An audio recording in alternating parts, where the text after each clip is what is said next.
कल्पना कीजिए, दुनिया का सबसे ताकतवर शहंशाह, जिसकी सल्तनत के आगे आधी दुनिया घुटने टेक चुकी है, वो आपके पास एक प्रस्ताव भेजता है।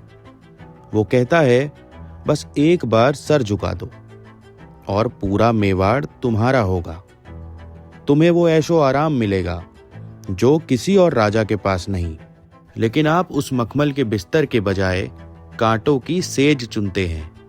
आप महलों के 56 भोग को ठुकराकर अपने बच्चों को घास की रोटी खाते हुए देखना स्वीकार करते हैं। लेकिन क्यों? क्योंकि दुनिया में सत्ता से भी ऊपर एक शब्द है, स्वाभिमान। आज हम बात करेंगे उस योद्धा की जिसने मुगलों के बादशाह अकबर की रातों की नींद ही हराम कर दी थी। वो जिसने हल्दी घाटी के मैदान में बहलोल खान और उसके घोड़े को एक ही वार में गाजर मूली की तरह बीच से काट दिया था। ये कहानी सिर्फ युद्धों की नहीं है, ये कहानी है उस नफ्स की, उस आत्मा की जिसे खरीदा नहीं जा सकता। ये कहानी है महाराणा प्रताप की, जो अमर हैं। तो चलिए शुरू करते हैं महाराणा प्रताप की गाथा। 16वीं शताब्दी का भारत, मुगल साम्राज्य एक विशाल अजगर की तरह पूरे देश को निगल रहा था। एक के बाद एक राजपूताना रियासतें मुगलों के सामने झुक रही थीं। लेकिन अरावली की गोद में एक छोटा सा राज्य था, मेवाड़, जिसके राजा थे महाराणा प्रताप। और प्रताप कोई साधारण राजा नहीं थे। उनके शरीर का हर अंग युद्ध की मशीन था। इतिहासकार बताते हैं कि उनका भाला 80 किलो का था, उनकी छाती का कवच 72 किलो का और उनकी 2 तलवारों को मिलाकर कुल वजन 200 किलो से ऊपर चला जाता था। सोचिए, जिस इंसान के अस्त्र शस्त्र का वजन ही 3 सामान्य आदमियों के बराबर हो, उसका साहस कितना विशाल रहा होगा। लेकिन उनके सामने था अकबर, जिसके पास लाखों की फौज और असीमित संसाधन थे। ये अकबर बना महाराणा प्रताप की वो लड़ाई थी जहां जीत हार से नहीं बल्कि जिद से तय होने वाली थी। अकबर एक चतुर सम्राट था। वो जानता था कि प्रताप को जंग में हराना आसान नहीं होगा। इसलिए उसने 6 बार कूटनीतिक दल भेजे, मान सिंह से लेकर टोडर मल तक।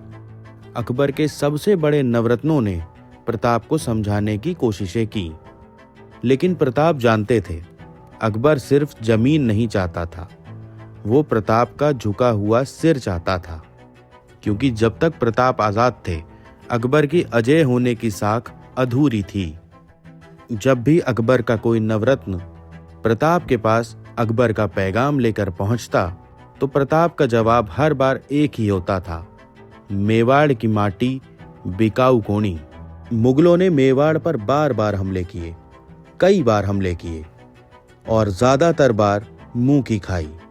लेकिन लगातार हो रहे इन युद्धों का खामियाजा महाराणा प्रताप को भी उठाना पड़ा। प्रताप ने महलों को छोड़ दिया, जंगलों को अपना घर बनाया और भील आदिवासियों को अपना भाई। उन्होंने कसम खाई कि जब तक चित्तौड़ वापस नहीं मिलेगा, वो सोने चांदी के बर्तनों में नहीं खाएंगे और बिस्तर पर नहीं सोएंगे। प्रताप को ऐसी हालत में देख अकबर को लगा कि भूख और गरीबी प्रताप को तोड़ देगी। लेकिन उसे नहीं पता था कि पहाड़ों से टकराने वाली हवाएं और भी तेज हो जाती हैं। फिर आई एक ऐसी तारीख जिसे भारत देश में कभी कोई नहीं भुला सकता।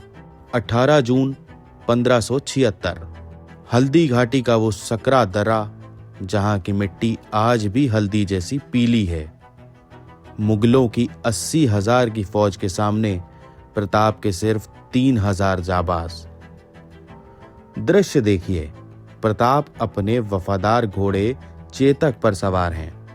सामने मुगल सेनापति मान सिंह हाथी पर बैठा है। चेतक ने अपने पैर हाथी के मस्तक पर टिका दिए। प्रताप ने भाला फेंका, लेकिन मानसिंह बच गया। तभी मुगलों का सबसे खूंखार सेनापति बहलोल खान सामने आता है। प्रताप का गुस्सा चरम पर था। उन्होंने अपनी तलवार उठाई और ऐसा वार किया कि बहलोल खान का तोप, उसका कवच, उसका शरीर और यहाँ तक कि उसका घोड़ा भी 2 हिस्सों में कट गया। हल्दी घाटी में प्रताप और उनकी सेना खूब लड़े, जी जान से लड़े, लेकिन संख्या बल भारी पड़ रहा था।